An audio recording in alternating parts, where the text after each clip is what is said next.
Hi guys, Mark Leslie here. Thanks for coming back to my channel. So I wanted to talk about how, when sometimes people give advice, they say don't pay attention when other people give you criticism because they're not really talking to you. It's a reflection of themselves.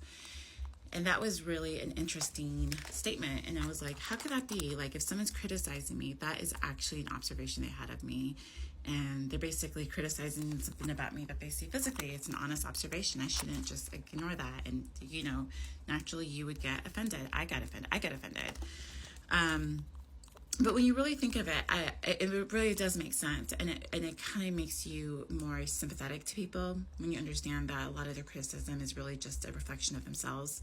One, because realize people don't really understand you. What they have of you is just something that they analyze. We all think when we sleep, right? So we all sit here, we overanalyze. I'm a perfectionist. Sometimes you overthink scenarios. I'm getting better at it, so I don't do it as much. But really what happens is when we're thinking, we're looking at scenarios, we're analyzing it, we're observing it, we're calculating it, we're trying to think of every single way possible you could think of it. You're thinking about it all the time. And usually you're basing it off your personal life experiences. But because every single person has their own different life experiences and we all interact and change and deal with it separately, not everyone's going to have the same observations or opinions.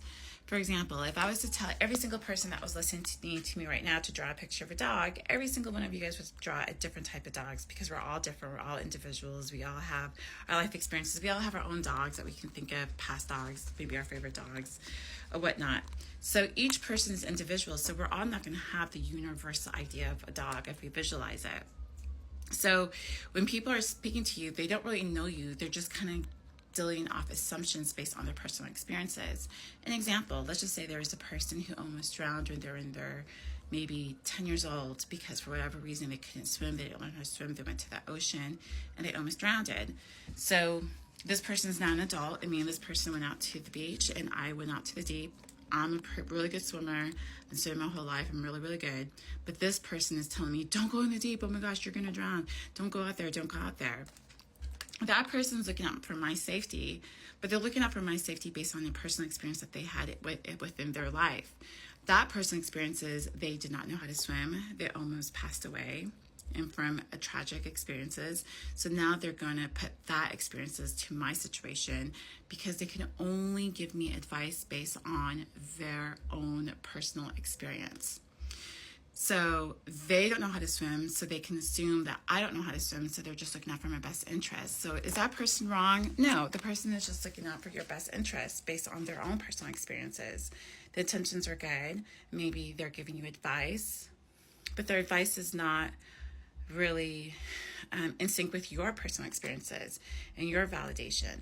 So when you look at that person who has fear or anger because they're swimming and they can't swim, realize that they're just giving you advice based on their own personal experiences. So when people criticize you, realize that sometimes they're not really criticizing you, they're criticizing their own personal experiences in life. That's it. That's my video.